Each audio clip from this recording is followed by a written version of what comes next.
നിങ്ങളുടെ ബിസിനസ്സിൽ നിങ്ങൾ കോമ്പറ്റീഷൻ എന്ന് പറയുന്നത് വലിയൊരു ത്രെഡ് തന്നെയാണ്. പക്ഷെ ആ കോമ്പറ്റീഷനെ മറികടക്കാൻ നമുക്ക് ഒരുപാട് സ്ട്രാറ്റജികളുണ്ട്. അതിൽ ഏറ്റവും പ്രധാനപ്പെട്ട ഒരു സ്ട്രാറ്റജിയാണ് ഫോക്കസ് ടു റീകോൾ വാല്യൂ. നമ്മുടെ കസ്റ്റമേഴ്സിന് നമ്മുടെ ഒരു പ്രൊഡക്റ്റോ ആ കാറ്റഗറി വിട്ട പ്രൊഡക്റ്റോ സർവീസോ ആവശ്യം വരുവാണെങ്കിൽ, അല്ലെങ്കിൽ അയാൾ ഒരു സൂപ്പർ മാർക്കറ്റിലേക്ക് കയറുവാണെങ്കിൽ അവിടെ നമ്മുടെ പ്രൊഡക്ട്സ് ഉണ്ടെങ്കിൽ അതിന്റെ അടുത്ത് ഒരുപാട് സിമിലർ ആയിട്ടുള്ള പ്രൊഡക്ട്സുകൾ ഉണ്ടാവും. ഫോർ എക്സാമ്പിൾ, ഇപ്പോൾ നിങ്ങൾ ഒരു പേസ്റ്റ് മേടിക്കാൻ പോകുന്ന സമയത്ത് ഒരു സൂപ്പർ മാർക്കറ്റിലേക്ക് കയറുന്ന സമയത്ത് ഒരുപാട് പ്രൊഡക്ട്സുകൾ അവിടെ വെച്ചിട്ടുണ്ടാവും. അതിന്റെ ഉള്ളിൽ നിന്ന് ഗോൾഗേറ്റ് നിങ്ങളുടെ കയ്യിലേക്ക് വരുന്നത് അതൊരു ചെറിയ സ്പേസിലാണ് ഉള്ളത്, പക്ഷേ ആ സാധനം നിങ്ങൾക്ക് വരുന്നതോ, അതുപോലെ ബൂസ്റ്റ് നിങ്ങളുടെ മനസ്സിലേക്ക് ലൈക്ക് സോപ്പ് വരുന്നു. ഇതിന്റെയൊക്കെ കാരണം എന്താ? അവര് നിങ്ങളുടെ തലച്ചോറിൽ കൃത്യമായി റീകോൾ വാല്യൂ ക്രിയേറ്റ് ചെയ്യാനുള്ള സ്ട്രാറ്റജികൾ ഇട്ടിട്ട് നിരന്തരമായി നിങ്ങളെ കാണിച്ചുകൊണ്ടായിരിക്കാം, അതല്ലെങ്കിൽ ഇമോഷണൽ ആയിട്ടുള്ള ഒരു ആഡിലൂടെ ആയിരിക്കാം, അതല്ലെങ്കിൽ നിരന്തരമായിട്ട് നിങ്ങളിലേക്ക് അത് മാർക്കറ്റ് ചെയ്തിട്ടായിരിക്കാം. എങ്ങനെയാണെങ്കിലും നിങ്ങളിൽ ഒരു റീകോൾ വാല്യൂ ക്രിയേറ്റ് ചെയ്തിട്ടുണ്ടാവും. അപ്പൊ അങ്ങനെ നിങ്ങളുടെ ഒരു പ്രൊഡക്ട്സിനെ, ഇപ്പോൾ നിങ്ങൾ ഒരു നാട്ടിൽ പോയി കാലിക്കറ്റ് പോയി ഇറങ്ങുകയാണ്, അല്ലെങ്കിൽ തിരുവനന്തപുരത്ത് പോയി ഇറങ്ങുകയാണ്, അവിടുന്ന് ഒരു ഫുഡ് കഴിക്കാൻ നിങ്ങൾ ആഗ്രഹിക്കുന്ന സമയത്ത് നിങ്ങളുടെ ബ്രെയിനിലേക്ക് ഫസ്റ്റ് വരുന്ന റെസ്റ്റോറൻറ്റ് ഏതായിരിക്കും?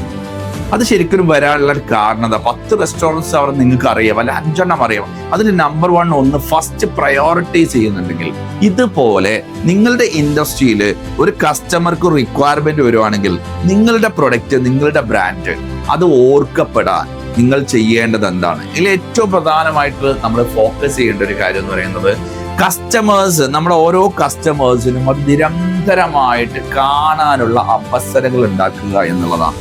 ഏറ്റവും പ്രധാനമായിട്ട് നമ്മൾ ഒരുപാട് മൾട്ടിപ്പിൾ സ്ഥലങ്ങളിൽ ഡിഫറെന്റ് സോഷ്യൽ മീഡിയ തുറന്നു കഴിഞ്ഞാൽ ഹോർഡിങ്സിലൂടെയും അതുപോലെ തന്നെ ഏതൊക്കെ സ്പേസുകളുണ്ടോ എല്ലാ സ്പേസുകളിലും നമ്മളെ ആക്റ്റീവായിട്ട് കാണുക എന്നുള്ളത്. രണ്ടാമത്തെ ഒരു കാര്യം എന്ന് പറയുന്നത് കസ്റ്റമർ എൻഗേജ്മെന്റ് ആണ്. നിങ്ങളുടെ കസ്റ്റമറുടെ ഡാറ്റ നിങ്ങളുടെ കയ്യിലുണ്ട്. നിരന്തരമായി കസ്റ്റമേഴ്സിലേക്ക് മെസ്സേജുകൾ അയച്ചിട്ടും അവരുമായിട്ട് കണക്ട് ചെയ്തിട്ടുമുള്ള എൻഗേജ്മെന്റ് ഓഫ് കസ്റ്റമേഴ്സ് ആണ്. ഇതാണ് നമ്മൾ CRM എന്നൊക്കെ നമ്മൾ വിളിക്കാറുണ്ട്. സോ കസ്റ്റമർ റിലേഷൻ മാനേജ്മെന്റിലൂടെയാണ് ഇത് സാധ്യമാകുകയുള്ളൂ.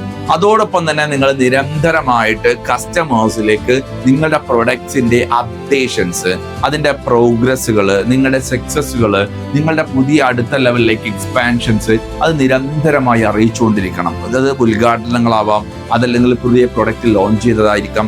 അങ്ങനെ കസ്റ്റമർ ടച്ച് പോയിന്റ്സുകൾ എവിടെയെല്ലാം ഉണ്ടോ അവിടെയെല്ലാം നിങ്ങൾ ഫോക്കസ് ചെയ്യുവാണെങ്കിൽ, when you focus to recall value, അത് ഫോക്കസ് ചെയ്യുകയാണെങ്കിൽ കോമ്പറ്റീഷനെ മറികടക്കാൻ കഴിയുമെന്നുള്ളതാണ്. കോമ്പറ്റീഷൻ എന്ന് പറയുന്നത് ശരിക്കും നമ്മൾ റീകോൾ വാല്യൂവിൽ ഫെയിലിയർ ആകുമ്പോഴാണ് കോമ്പറ്റീഷൻ നമ്മളെ ഏറ്റവും കൂടുതൽ പരിക്കേൽപ്പിക്കുന്നത്. So focus on recall value.